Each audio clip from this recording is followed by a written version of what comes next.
경제를 읽는 스마트한 습관. 김윤경의 생생경제.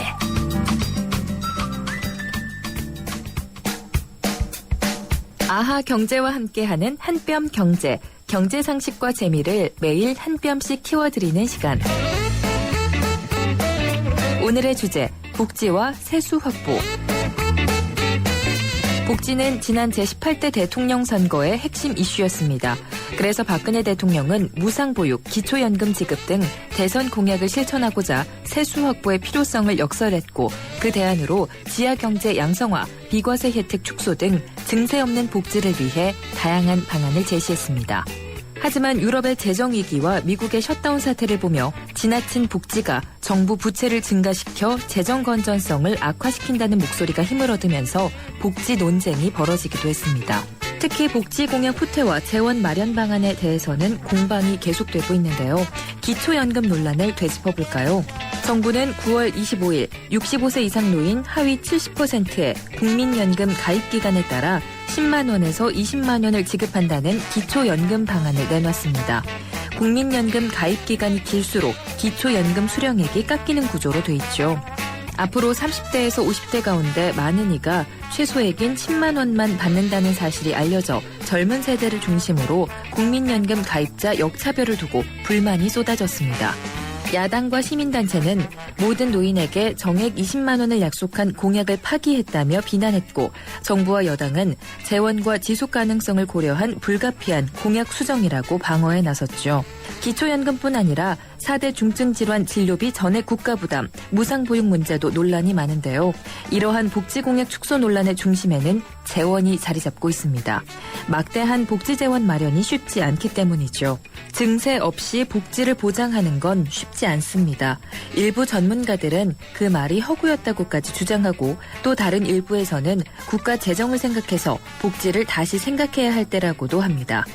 여러분의 생각은 어떠신가요? 약속된 복지를 이행하기 위해 더 많은 세수 확보를 해나가야 할지 아니면 증세를 하지 않는 선에서 복지 정책을 펴나가야 할지 그 균형을 찾기가 쉽지 않은 때입니다. 근데 복지가 재정 악화와 같은 말은 아니죠. 그러려면 지금 복지할 수 있는 재원이 마련돼야 될 텐데 복지는 다들 부족하다고 생각을 하실 겁니다. 아마도. 그러면은 세수를 늘려야 되고요. 그런데도 증세는 없다. 참 눈 가리고 아웅 아닌지 이런 생각이 좀 드는데 우리 국민이 증세하겠다. 그래서 복지하겠다. 이렇게 말할 때 이해 못하는 수준도 아니고요. 그런 점들이 참 아쉽게 느껴지는 그런 대목입니다. 김윤경의 생생경제 3부 시작하겠습니다. 모두가 하고 싶어하는 일보다 누군가 해야 하는 일을 하자. 오늘의 이익보다는 내일 더 필요한 일을 하자. 함께 할 때 더 큰 가능성을 창조할 수 있기에 함께 더 멀리 내일을 키우는 에너지 한화. 김윤경의 생생경제. 자동차 결함이 발견되면 바로 리콜하죠. 근데 어제 나온 정부의 금융회사 고객정보 유출 재발 방지 대책, 이 거센 여론을 잠재우기 위해서 급하게 좀 만들어진 것이라 그런지 여러 가지 허점과 미흡한 점이 눈에 띄고 있습니다. 리콜해야 되는 거 아닌가 이런 생각이 좀 들었는데 이런 여러 지적에 대해서 전문가와 함께 하나하나 좀 짚어보도록 하겠습니다. 고려대 정보보호대학원의 임종인 원장님이 연결됐습니다. 안녕하십니까? 안녕하세요. 임종인입니다. 네, 예, 반갑습니다. 예. 현우석 부총리가 괜한 말을 또 하셨어요. 예. 예, 어리석은 사람이 책임 따진다라고 예. 했고 우리가 정보 제공에 동의하지 않았느냐 그랬는데 우리가 정보 제공에는 동의했지만 유출엔 동의하지 않았잖아요. 맞습니다. 이게 잘 지켜줄 거라고 생각을 했고 네. 사실 또 그렇게 폭넓게 공유하고 예. 이렇게 잘 지키지 않고 이렇게 할 줄 전혀 몰랐죠. 예. 그렇죠. 그래서 이게 참 어떤 뜻에서 하신 건지 좀 네. 생각도 예. 좀 많이 들었는데 예. 저도 그렇지만은 가장 많은 분들이 궁금하신 게 이 부분이에요. 그러니까 예. 수사당국의 말을 빌어서 정보가 추가로 유출이 안 됐고 그러니까 유출됐던 정보는 다 수거를 했으니까 안심하라라고 했거든요. 예. 전문가 입장에서 여기에 대해서 말씀을 한마디를 좀 해주시죠. 그랬으면 좋겠습니다. 다 수고했으면 네. 좋겠는데 사실 그게 합리적인 설명은 아니죠. 왜냐하면 그 사람이 그 수개월 동안 네. 그 정보를 갖다가 그 한 군데만 팔고 다른데 전혀 유출하지 않았다? 네. 그거는 좀 상식적으로 납득이 안 가고요. 예, 그리고 지금 그 범인의 어떤 자백에만 의존하고 있는 거 아닙니까? 그렇죠. 예. 네. 그러니까 그 사람이 뭐 동네 PC방이라든지 다른 데 가서 얼마든지 빼돌렸을 수 있고. 그렇습니다. 그래서 지금 예. 제대로 하려면 네. 그 사람의 어떤 휴대폰이라는 계좌 추적 이런 거 다 해보고 그다음에 이번에도 불법 대출 모집인들 네. 그 사람들 수사하다가 나온 거거든요. 창원지검에서. 네. 그러니까 지금 이런 대출 모집인들 중에는 불법적으로 수집된 정보를 가지고 있는 사람이 많으니까 네. 그 사람들 중에 어떻게 보면 실적 좋은 사람들 한 10사람만 추려가지고요. 그 사람들이 가지고 있는 정보들 압수해가지고 역추적해서 네. 이 정보 어디서 나왔는지 해보면 어떻게 보면 답이 나올 것 같습니다. 뭐 이를테면 역학조사 같은 거를 해야지 되는 그런 맞습니다. 부분인데 예. 어떻게 어떻게 그렇게 단정지어서 발표를 할 수 있는지가 좀 놀랍더라고요. 그게 국민들이 좀 불안해할까봐 네. 좀 그 과장되게 얘기하신 것 같습니다. 그런데 그게 도리어 불신을 낳고 네. 더 큰 혼란을 낳고 있어서 네. 안타깝습니다. 국민의 수준을 좀 낮게 보는 게 아닌가 라는 예, 생각이 좀 들었고요. 이거 예. 추가 유출이 확인되지 않은 게 사실 좀 뭐 아메리카 대륙이 발견되지 않아도 땅은 거기 있었고 예, 그런 거잖아요. 예, 맞습니다. 예. 그리고 이번 대책에서 제가 어제 급하게 보느라고 참 못 봤던 부분이었는데 예, 필요 최소한 정보만을 수집하도록 하겠다라고 했어요. 예. 근데 그걸 금융사가 판단을 하더라고요. 예, 근데 금융사가 판단을 하면은 지금 뭐 많게는 한 50여 가지의 정보를 가져가기도 하는데 예. 그렇게 판단을 해버리면은 우리는 또 50개를 제공에 동의를 하지 않으면 안 되는 거 아닌가요? 맞습니다. 이게 지금 제가 그 대통령 직속 개인정보보호위원회 위원도 하고 있는데요. 네. 현행 그 개인정보보호법은 서비스에 필요한 최소한의 정보만 네. 수집을 하고 활용이 끝나면 즉시 폐기하게 돼 있거든요. 네. 근데 지금 이런 것들이 제대로 지켜지지 않아서 문제가 되는데 금융회사는 고객에 대해서 잘 알수록 맞춤형 서비스를 제공한다. 이런 목적하에 지금 많은 정보를 하는데 예를 들면 제가 카드를 들으면 카드에 필요한 정보만 수집하면 되거든요. 네. 근데 이제 그것이 영업 목적으로 하면서 나중에 보면 텔레마케팅에까지 쓰니까 그렇죠. 증권 캐피탈 여기까지 다 넘어가니까 캐피탈 쪽에서는 이 사람이 저 재산이 얼마나 직장이 어디냐 뭐 이런 등등을 알면 알수록 뭐 금리라든지 결정할 수 있으니까 네. 그러니까 이 정보가 원래 처음 제가 제공한 거 이상으로 과도하게 수집돼서 활용되고 있는 거죠. 네, 그러니까 뭐 결혼했는지 여부는 뭐 그럴 수는 있겠죠. 부부가 다 같이 있으면은 나중에 대출을 회수하거나 뭐 이런 데 도움이 될 수 있으니까 물어볼 수는 있겠지만 취미, 자녀가 몇이냐 뭐 이런 것까지 다 물어보더라고요. 예, 예. 차종 뭐 이런 것까지. 예. 그래서 이런 것들을 좀 구체적으로 지목해야 되지 않을까요? 그러니까는 사실 이번에 완전히 일물제를 해가지고요. 네. 예, 제가 카드를 들든지 은행 할 때는 네. 거기에 필요한 정말 필수 정보 있죠. 예. 제 주소, 뭐 전화번호, 그다음에 직장명 정도는 필요하겠죠. 네. 그 정도 해가지고 아주 최소한의 그 주민번호는 또 필요하고요. 네. 이런 정도만 하고 나머지는 따로 빼가지고 그러니까 동의를 일괄동의를 받게 하는 게 아니라 그 양식도 바꿔서요. 네. 큰 글자로 해가지고 예. 위에 필수 항목에 대해서 딱 사인하게 하고 밑에는 당신이 동의하면은 해라. 그리고 이것은 어떠한 목적으로 사용되고 어떠한 혜택이 있다. 예. 안 해도 된다 해가지고 위에 한 꼭 필요한 항목 뭐 한 10개 이내에 이렇게 하는 식으로 해서 양식 자체를 바꿔야 될 거라고 생각합니다. 그렇죠. 그렇게 해서 선택할 수 있도록 예, 예. 제공을 하는지 안 하는지 선택할 수 있도록 해야 될 지금은 필수적이고 예. 말씀하셨지만은 글씨도 깨알 같아요. 예. 설명도 굉장히 불친절하고요. 예, 맞습니다. 이해하기도 어려운 예. 그런 말로 그 되어 뒤에서 있고. 사람이 기다리는데 다 읽고 있을 수도 없고. 네, 그냥 예. 넘어가야 되거든요. 예, 맞습니다. 근데 이게 참 모호한데 왜 이런 것들을 빨리 내놓으려고 그랬을까요? 예.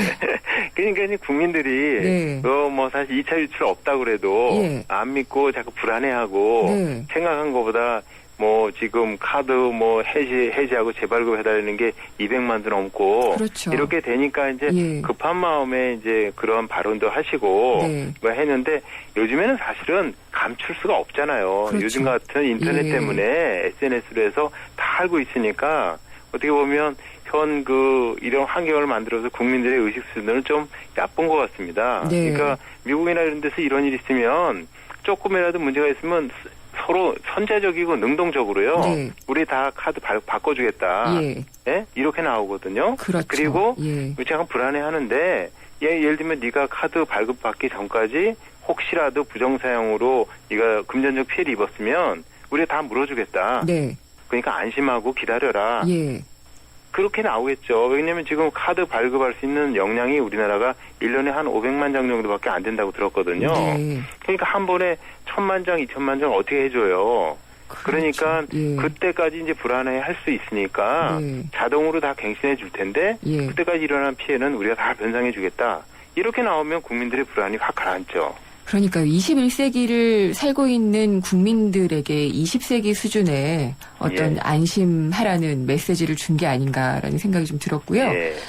그리고 참 문제가 되는 게 업체끼리 정보 공유하는 거예요. 그러니까 예. 계열사끼리 하는 것도 뭐 사실은 관행적이라고 생각은 해왔지만 그것도 부당하고요. 예. 그게 아닌 것도 있다는 게 이번에 좀 많이 밝혀진 거잖아요. 맞습니다. 못하게 할 수 없을까요? 그게 이제 그 2002년도 그 무렵에 예. 금융지주사 제도를 도입하면서요. 지주사 제도를 좀 촉진하기 위해서 도입 촉진을 하기 위해서 정부에서 이제 지주사를 하면 뭔가 특혜를 줘야 되잖아요. 네. 특혜를 주기 위해서 이제 지주사 내에서는 서로 개별 동의를 받지 않고도 예를 들면 나는 카드에만 했는데 은행이라든지 캐피탈 막 흘러가도 된다. 네. 이렇게 그 특혜를 준 거예요. 그런데 개인정보보호법이 아시는 것처럼 3년 전에 지금 만들어졌거든요. 네. 그럼 개인정보보호법하고는 이게 상충되는 부분이 있기 때문에 그 지주사법의 어떤 장점하고 이쪽하고 서로 균형을 맞춰야 되는데 그 부분이 안 돼서 특히 문제가 된 거는 이게 내부의 어떤 서비스를 증진시키기 위해서나 필요한 정보 공유는 그렇다고 쳐도 네. 왜 이번에 텔레마케팅이나 예. 아니면 대출 모집인 이런 데도 다 계열사로 있거든요. 그렇죠. 그쪽으로까지 이게 정보가 흘러가니까 국민들이 쓸데없는 자꾸 스팸 전화라든지 받으니까 짜증나고 네. 이렇게 되는데 전체 공유한 정보의 한 38%인가가 결국은 그쪽으로 흘러갔더라고요. 아, 그래서 예. 그러니까 이런 거는 이번 기회에 적어도 그런 부분은 제한돼야 된다고 생각합니다. 그 부분도 참 미흡했어요. 예. 예, 그리고 이제 처벌 부분도 그런데 예. 이게 그동안에 처벌이 가벼우니까 이런 일이 그냥 만성화가 됐다. 그렇게 예. 해서 과징금을 상당히 많이 올린 것 같지만 또 들여다보면은요. 예. 관련 매출액 1%라 그래요. 그러니까 예, 맞습니다. 관련 매출액의 1%면 얼마나 작아요. 예. 그래서 이제 지금까지 이걸 보면 우리 예. 공정거래위원회에서 담합행위 하면 수십억에서 어떨 땐 수백억까지 과징금을 때리잖아요. 네. 그래서 굉장히 공정거래위원회는 노하우도 많고 적극적으로 해석을 하거든요. 네. 확대해서. 근데 지금까지 이렇게 보면 이번에도 염려하시는 대로 줄이면 나중에 손방망이가 될 게 아니냐. 이런 거 해서 초기에는 국민들이 이번에 당한 그 정신적인 피해를 보상해주기 위해서라도 네. 좀 불안을 잠재우기 위해서라도 적극적으로 법을 해석해야 되는데 그 부분에 대해서는 아마 이번에 2월 달에 대책 나올 때 네. 확실한 가이드라인이 나와야 회사들도 무서워서 예. 투자도 더 열심히 할 거라고 생각합니다. 그렇죠. 그리고 또 이제 처벌이 소급도 안 된다 그러고 영업정지 3개월이라는 것도 이게 앞으로 새로 모집을 하는 게 고객을 예. 모집하는 영업이 정지가 되는 거지 카드사가 장사를 못하는 것도 아니고요.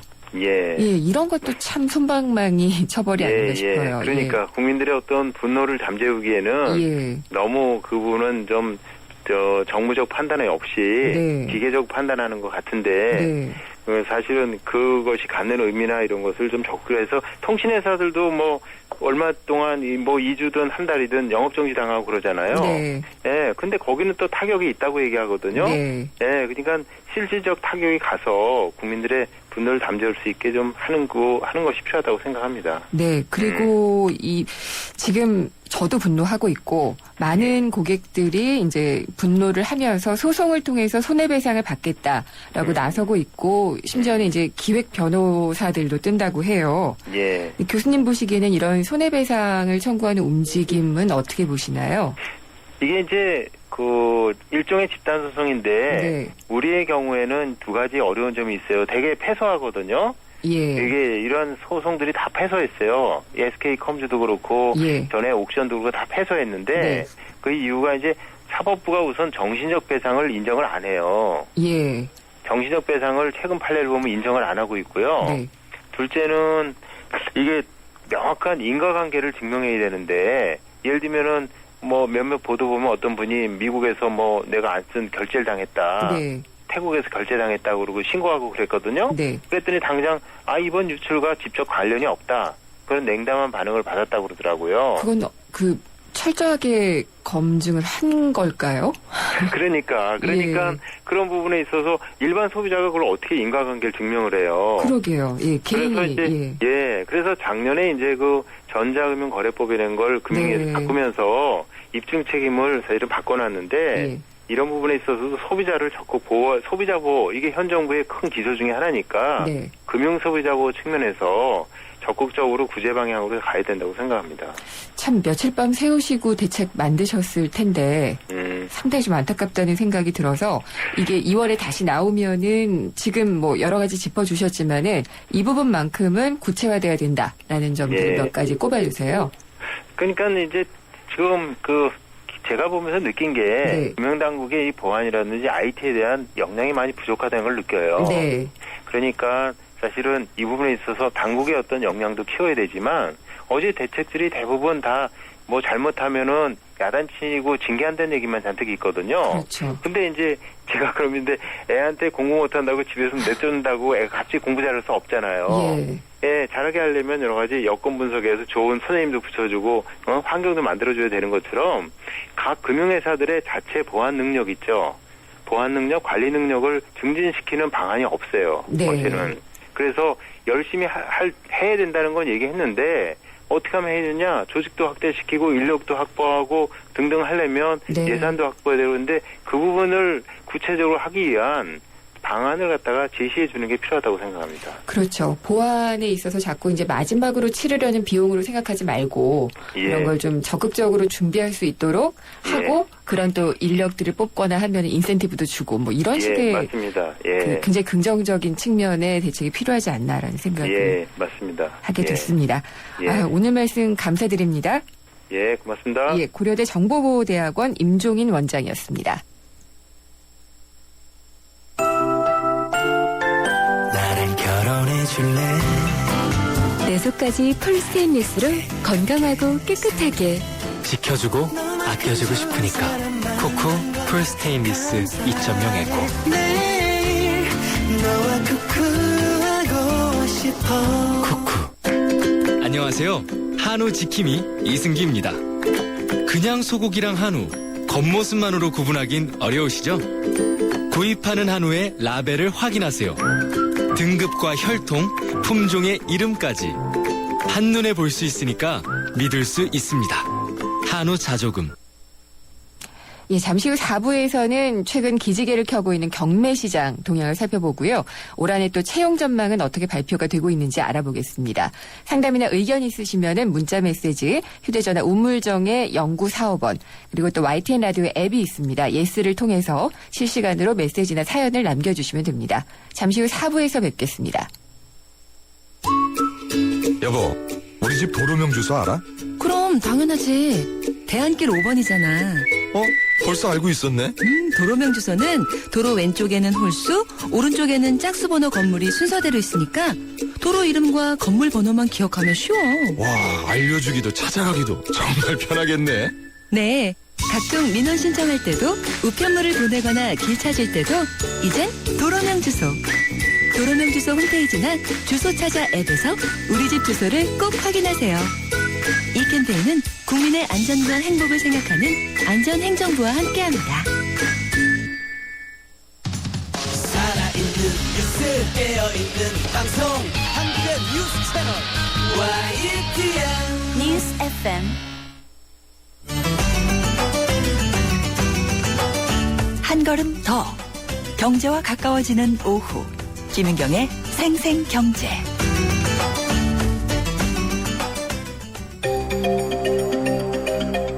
어제 나온 금융당국의 개인정보 유출 관련 대책. 하나마나한 얘기를 쭉 늘어놓고 종합대책이라고 한 게 아닐까 하는 생각이 듭니다. 우선은 새 나갔던 정보를 다 주워 담았다고 하고 그래서 추가 피해는 없을 것이라고 했는데요. 과연 그럴지 의구심은 사라지지 않습니다. 금융사들에게 꼭 필요한 정보를 자체적으로 판단하게 한 것도 애매합니다. 적게는 10 몇 개에서 많게는 50개까지 다양한 항목의 개인정보들이 수집되고 있는데 금융사들의 영업에 꼭 필요한 정보라면 오히려 많으면 많을수록 좋은 게 아닐까요? 매출액의 1%를 과징금으로 물리겠다고 한 것도 그렇습니다. 전체 매출에 대해서 1% 과징금을 물리는 것이 아니라 불법과 관련한 매출액의 1%, 모호할 뿐만이 아니라 과징금으로서도 아주 가볍다는 지적입니다. 현우석 경제부총리의 발언도 실망스러웠습니다. 어제 회의를 마치고 기자들과 만난 자리에서 어리석은 사람들이 무슨 일이 터지면 책임을 따진다. 금융소비자들도 정보를 다 제공하는 단계에서부터 신중해야 된다. 우리가 다 정보 제공에 동의해줬지 않느냐라고 했습니다. 금융사나 당국 책임을 따질 것이 아니라 정보 제공을 동의해준 우리가 문제라는 건가요? 현우석 부총리는 오늘 그 말이 너무 와전됐다고 해명을 했지만 글쎄요. 실제 그런 관행이 문제가 되고는 있지만 지금 그것이 문제를 제공한 단초라기보다는 그 정보를 마구 사용한 금융사, 그걸 방치한 당국에 있습니다. 사태 해소를 위한 기본적인 마음가짐이 어땠는지가 매우 의심스럽습니다. 그리고 책임을 따지는 건 기본입니다. 그러나 책임을 지겠다고 당장 관계자들 물러나시라는 것 전혀 아닙니다. 다 책임지셔야 됩니다. 사태 진정될 때까지 최선을 다하시고 지켜보시고 그때 가서 다른 책임질 행위를 생각하시길 바랍니다. 김윤경의 생생경제 4부 시작하겠습니다.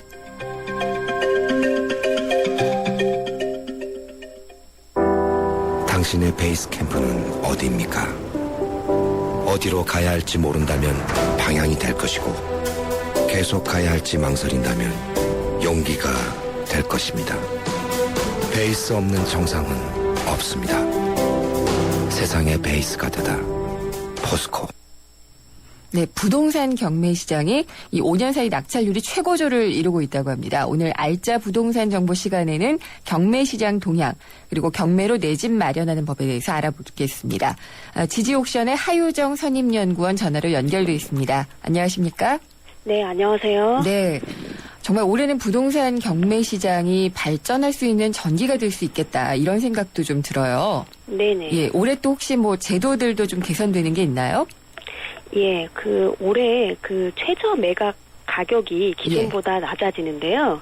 네, 부동산 낙찰 하한가인 최저 매각 가격은 그동안 감정평가액의 기준이었습니다. 이제 앞으로는 감정평가액의 20%를 뺀 액수로 낮춰지게 됩니다.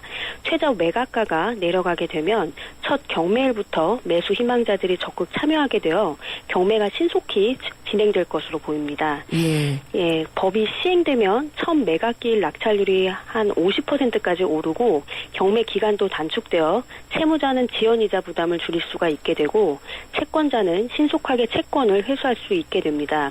투자자들 같은 경우에는 경매를 통해 좀 더 저렴하게 살 수 있는 기회가 확대될 것으로 보입니다.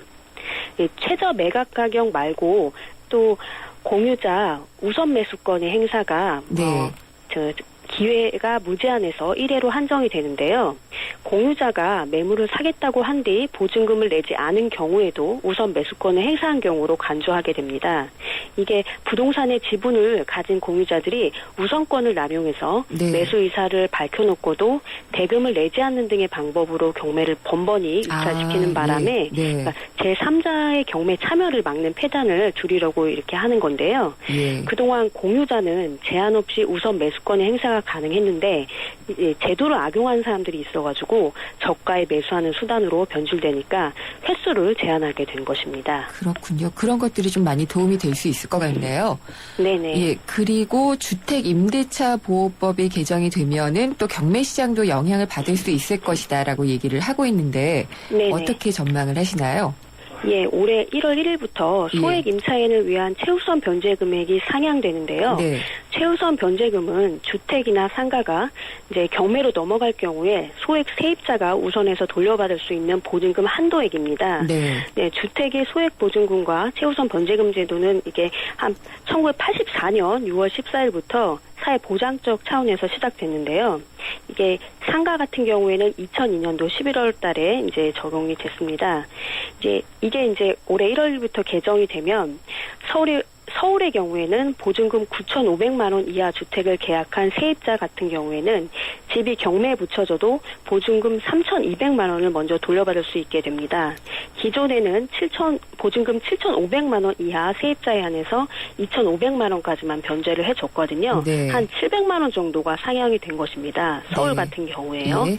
이렇게 서울은 이렇고요. 이제 지역에 따라서 기준이 되는 보증금과 최우선 변제금의 한도가 다르니 이제 좀 확인해 보시면 될 것 같습니다. 네, 지금 저희 방송하고 있는 중에 청취자분께서 문자를 주셨는데요. 그 네네. 상담 내용인데 하나 여쭤볼게요. 네네. 2870번님인데 예비 신랑이시래요. 그래서 파주 네네. 운정 신도시에 있는 아파트 경매를 생각하고 있는데 네네. 예를 들어서 실매매가가 3억인 아파트라면은 어느 네. 정도까지 써내야 되는 걸까요? 라고 상담을 주셨습니다. 가격은 사실 네, 애매해. 가격은 뭐 예. 참 며느리도 모르는데요. 예. 근데 이게 가격 같은 경우에는 중소형 평형 같은 경우에는 네. 낙찰가율이 거의 90%를 예. 이상 써내야지 낙찰이 되고 있어요. 90% 이상이요? 예, 예. 3억 원을 말씀하시는 것 같으니까 좀 소액인 것 같은데 네. 가격을 90% 낙찰을 받으시려면 실수요자고 하신 것 같으니까 한 네. 90% 이상을 써내셔야 낙찰을 받을 수 있으실 것 같습니다. 답 주셨네요. 90% 네네. 이상. 예, 3억에 90% 이상을 써내시면은 네. 2870님 낙찰 받으실 수 있는 가능성이 좀 높아지는 걸로 확인을 네네. 하겠습니다. 그리고 지금 새해 들어서 경매 시장 평균 낙찰률이 50%에 근접한다고 이렇게 나오더라고요. 네네. 이게 전세 가격이 오른 것도 하나의 좀 이유일 것 같고요. 예. 이 부동산 경매 시장이 이렇게 뜨거워지고 낙찰률이 올라가고 있는 이유는 뭐라고 보시나요? 예, 이렇게 경매 열기가 새해부터 네. 뜨거운데요. 이제 정부의 이제 여러 가지 대책에도 불구하고 전세금은 이제 내려올 기미를 보이지 않고 있고 시장이 이제 한창 그 어려울 때 감정됐던 아파트들이 한두 번 유찰되면 이제 최저가와 전세금이 별반 차이가 없어지게 됩니다. 네. 예, 그런 이제 전세로 살 바엔 내 집 마련을 싸게 하자 이런 실수요자들이 법원에 예. 많이 오고 있습니다. 여기에 이제 부동산 경기가 회복 조짐을 보이자 한동안 이제 사라졌던 투자 수요도 경매 시장에 가세하면서 이제 매수층이 이제 실수요자와 이제 투자자가 이제 함께 더해지면서 네. 이제 경매 법정이 뜨겁다고 볼 수 있습니다. 그렇군요. 그리고 이 경매 시장 가격이요. 네. 현 시세보다 뭐 아까도 잠깐 상담을 해주시긴 했지만은 네네. 현재 시세보다는 어느 정도 저렴하다 뭐 이렇게 좀 볼 수 있는 수치가 있을까요? 예, 근데 이것도 이제 말씀드렸다시피 예. 평형에 따라서 좀 다른데요. 네. 규모에 따라 좀 차이가 난다고 보셔야 합니다. 이제 현재 1월 수도권 아파트 낙찰가율이 82.5%인데요. 이제 전용 면적 85제곱미터 이어 중소형 아파트 낙찰가율은 89.2%로 평균치보다 훨씬 높습니다. 네. 예, 중소형 아파트 같은 경우에는 시세보다 5에서 한 10% 저렴하거나 금매가보다 조금 낮은 수준에서 낙찰되고 있는 있습니다. 그 반면에 이제 85제곱미터 초과 중대형 평형의 낙찰가율은 77.8%로 이거를 좀 이제 비교해 보면 시세보다 한 평균 20% 이상 네. 저렴하게 살 수 있다고 볼 수 있습니다. 네, 이 경매 물건이라는 게 권리 분석도 철저히 해야 되고요. 네네. 주변 시세나 시설도 확인을 하고 발품을 팔아야지 된다라고들 얘기를 하는데 네. 이 물건 중에서 특별하게 좀 이렇게 볼 때 좀 조심해야지 되는 물건 뭐 이런 것들은 네. 어떤 게 있을까요? 예, 그러니까 특히 이제 권리 분석이 경매가 하기가 까다롭다고 네. 하시는데요. 이제 낙찰금 외에 추가로 이제 드는 비용이 있으면 예. 이제 경매로 싸게 사는 그 본래의 목적을 달성할 수가 없는데요. 예. 네, 임차인의 보증금을 추가로 물어줘야 한다든지 유치권이 있어서 공사비를 일부 해결해줘야 한다든지 예. 때로는 부동산에 하자가 많아서 수리 비용이 엄청나게 많이 든다든지 예. 이런 경우가 있는데요. 이런 것들을 미리 파악하고 그만큼 이제 그 가격 물어줘야 할 만큼의 가격만큼 유찰이 될 때까지 기다렸다가 입찰하다가 그 금액을 추가로 지불하고도 남는 가격으로 낮춰 입찰하는 것이 바람직합니다. 근데 이를 예. 발견하지 못한다면 이제 낙찰가가 다인 줄 알았는데 추가 부담이 나오게 되겠습니다. 이런 정보들은 그러면은 어떤 식으로 확인할 수가 있죠? 예, 임차인의 보증금 같은 경우에는 이제 권리 분석을 해야 하는데요. 네. 이제 전입일자를 비교하셔가지고 아, 선순위 임차인인지 후순위 임차인인지 네. 이런 것을 파악하시고 그 다음에 뭐 여기에 이제 아까 말씀드린 소액 그 임차인인지도 예. 또 확인을 하셔야 되고 예, 여러 가지를 확인하셔가지고 이제 보증금을 추가로 물어야 한다는 그런 거를 확인할 수가 있겠고요. 네. 그다음에 유치권 같은 경우에는 등기부상에 기재되어 있지 않습니다. 네. 이거는 이제 현장에 가서 직접 파악하셔야 되는데, 아, 네. 예, 이게 유치권을 파악하려면 이제 현장에 가셔서 예. 뭐 플랜카드 같은 경우에 유치권이 행사하고 있다는 그런 플랜카드가 있을 수도 있고, 예. 아니면 이제 뭐 거기에 이제 관리인이 있는데 그런 사람들과 뭐 면담을 하면서 정보를 알아낼 수도 있고, 예, 그렇게 할 수가 있습니다. 이거는 못 찾아낼 수도 있겠네요. 어떻게 보면은.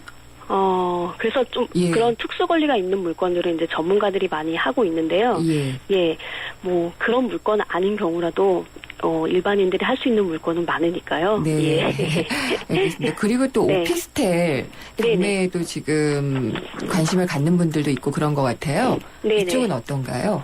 예, 오피스텔 같은 경우에는 지난해 뭐 정부가 여러 가지 오피스텔 지원책을 많이 이제 발표해서 네. 이제 관심이 뜨거운데요. 그러니까 작년 말고도 꾸준히 정부에서 이제 대책으로 오피스텔에 대한 규제가 지속적으로 완화되면서 이제 안정적인 임대 투자처로 부각되고 있기 때문에 이제 오피스텔은 이제 경매로 사게 되면 네. 시세 차익도 조금이나마 얻을 수 있고 임대 수익도 얻기 때문에 이제 두 마리의 토끼를 다 노릴 수가 있습니다. 경매로 사시게 되면요. 네. 예, 그래서 이제 오피스텔 같은 경우에는 이게 낙찰가가 입지에 따라서 되게 달라집니다. 네. 입지가 뭐 역세권이나 역세권이나 직장인들이 많이 예. 사는 지역에서는 뭐 감정가를 넘겨 낙찰되는 이제 오피스텔이 있는가 하면 저기 좀 변두리 지역이나 그런 곳에 있는 오피스텔은 반값에 낙찰되는 경우가 있거든요. 그러니까 오피스텔을 투자하더라도 요즘에는 오피스텔이 공실인 곳도 많이 네. 공급이 과잉되면서 있습니다. 네. 그러니까 입지를 잘 파악하셔가지고 네. 예, 경매로 낙찰 받으셔야 할 것 같습니다. 요즘 바쁘시겠어요. 네. 네. 예, 오늘 말씀 감사드립니다. 네, 감사합니다. 지지옥션의 하유정 선임연구원이었습니다.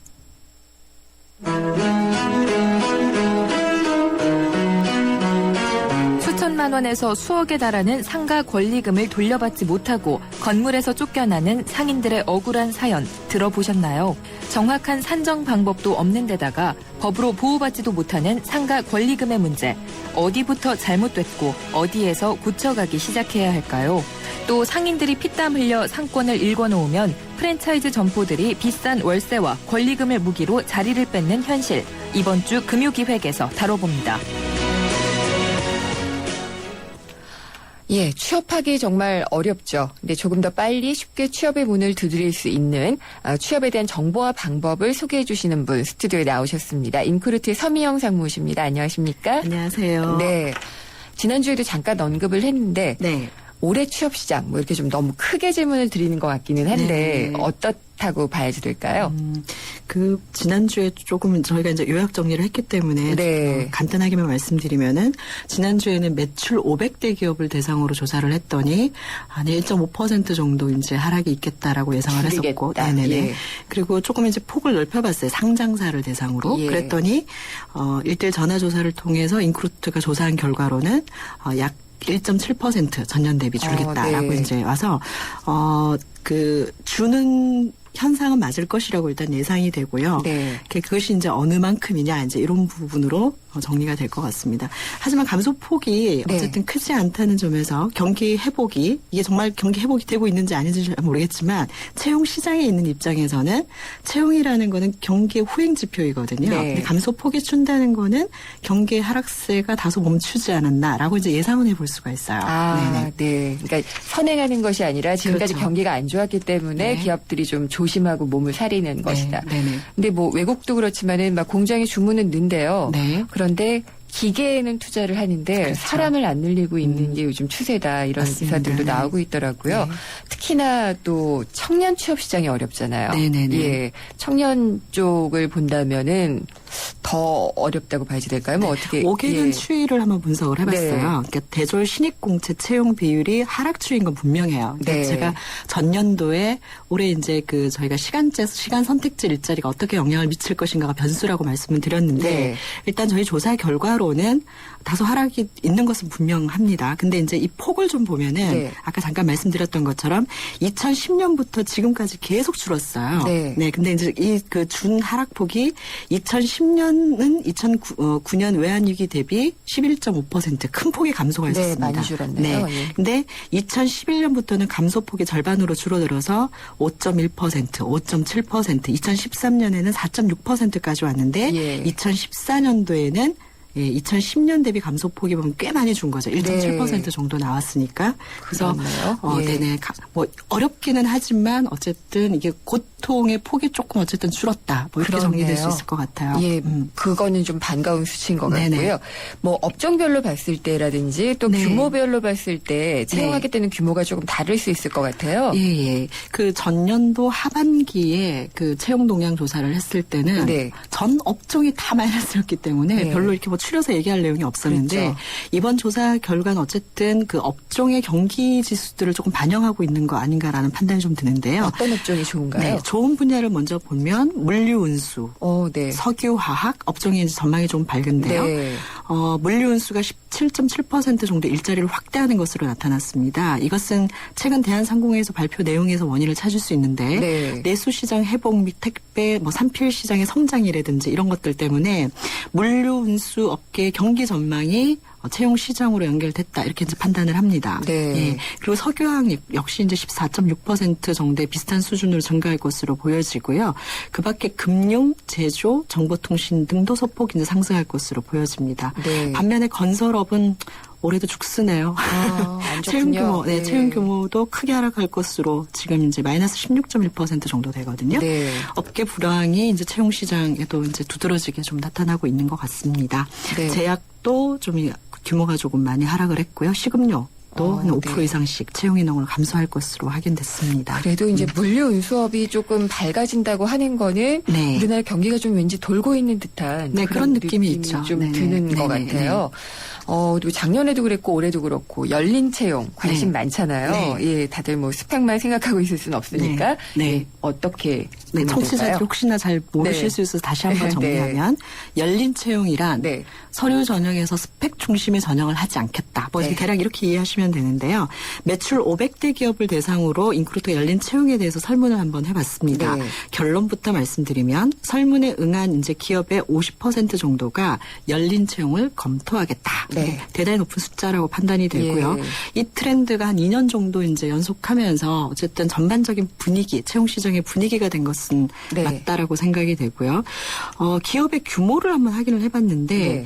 대기업이 61.4%로 응답률이 가장 높았고요. 중견기업이 34%, 중소기업 30% 이렇게 집계됐는데 이건 이제 내면을 이제 들여다보면 대기업이 주로 스펙을 받잖아요. 그렇죠. 근데 이제 열린 채용을 하겠다고 하면서 어쨌든 이런 부분들이 높게 나타나는 거고 중견기업이나 이제 중소기업들은 사실은 이제 서류 전형에서 정성적인 지표들을 많이 보기 때문에 폭이 이렇게 조금 다소 이렇게 집계된 것이 아닌가라고 판단이 됩니다. 네, 어쨌든 그럴 것 같아요. 중소기업이나 중견기업에는 몰리는 사람들이 대기업보다는 네. 조금 다를 수가 있기 때문에 거기서 조금 더 걸러내고 그렇죠. 싶다는 욕심이 또 있겠죠. 업종별로도 좀 차이가 예. 있던데요. 뭐 자동차, 식음료, 정보통신 이런 네. 쪽이 열린 채용을 많이 하겠다라고 얘기를 하네요. 그렇군요. 식음료, 정보통신, 자동차. 네, 스펙보다 예. 나는 이 분야의 능력이 네. 좀 더 있다라고 이제 생각되시는 분들은 이쪽으로 그렇군요. 네, 가시면 예. 좋을 것 같아요. 상반기 지금 공채 일정 네. 어떻게 나오고 있나요? 상반기 공채를 보통 이제 얘기를 하시면 3, 4, 5월 이렇게 예. 이제 떠올리실 텐데요. 인사 담당자들에게 상반기 채용 일정을 확인해 보았습니다. 예.